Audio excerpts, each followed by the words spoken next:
God, I obeyed, so why is nothing happening? You obeyed.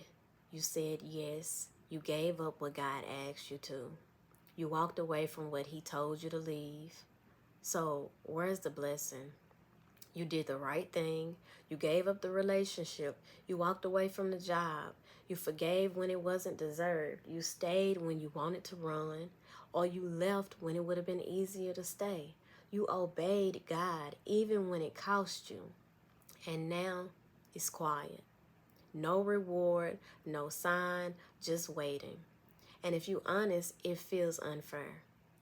You're not asking for fireworks, just something, a whisper, a door cracked open, anything, because it feels like you traded your comfort for confusion, your will for waiting. And you're wondering, God, did I miss it? Did I miss something? Why does it feel like obedience opened the door to silence, not breakthrough? Why does following God feel like falling into a void? Nobody talks about this part, the part after obedience, where you expect something to shift, but it doesn't. Where you do exactly what God told you to do, and instead of peace, you got silence. Instead of breakthrough, you get a breakdown. And you start to wonder, what was the point of obeying if nothing is changing? They told you obedience leads to blessing. But right now, it feels like obedience just led into more waiting, more loneliness, and more confusion. And you sitting here trying to hold on to faith when your faith feels like it's holding on to you by a thread. So let's be real. Let's talk about what it feels like when you obey and it feels like God left you hanging. The problem is when obedience feels unrewarded. You expected something, a sign, a shift, a little peace.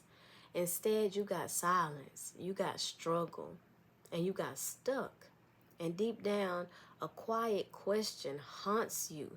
Did I do this for nothing? Nobody really talks about what obedience can cost you. Not in church, they don't talk about it, not on timelines, and not in most testimonies. They tell you about the reward, but not the wait. They praise the outcome, but skip the in between that so many people are in.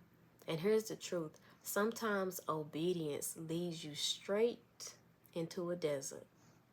And that don't mean you're being punished, it just means you're being processed, even though it feels like you are being punished. The silence is not a sign of abandonment. It's a sacred space where God is doing the deep work. You don't plant a seed and expect fruit the next day. But somehow we do that with faith. We forget that growth happens underground first. And God, He's not just after your blessing. He's after your becoming. In Joseph in Genesis 37:41, Joseph had a dream, a promise, but then what happened?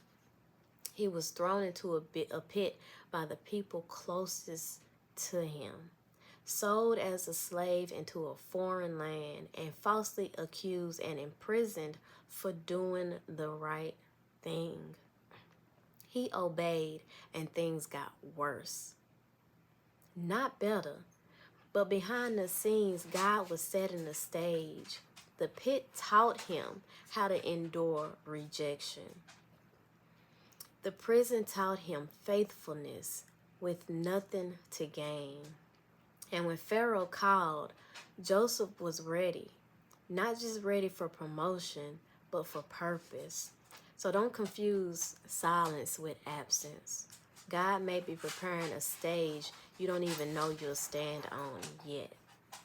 Joseph obeyed. He held on to integrity when temptation called. He interpreted dreams in prison with no guarantee of reward. He honored God in a pit, in slavery, and in a prison cell. But between the dream and the palace, in between the dream and the palace, There were years of silence. Faithfulness didn't fast track his future, even though we wanted to, y'all. We do.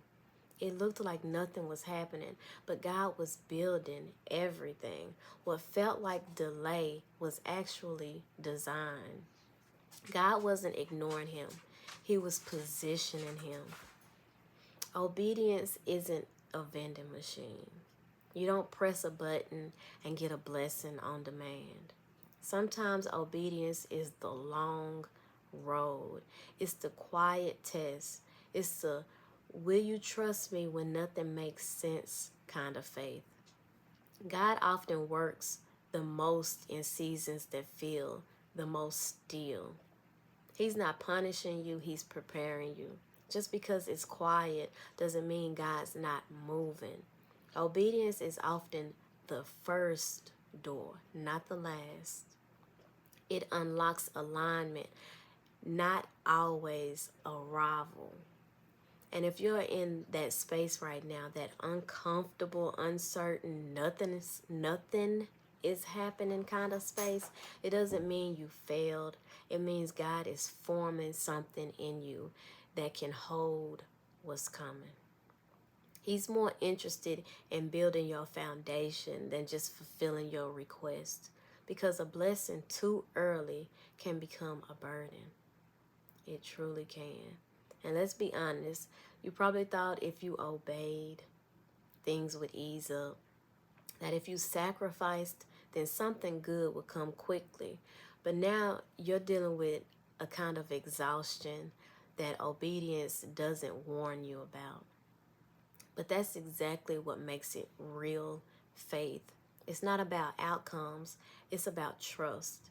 And if your obedience hasn't produced anything visible yet, that doesn't mean it hasn't produced anything valuable.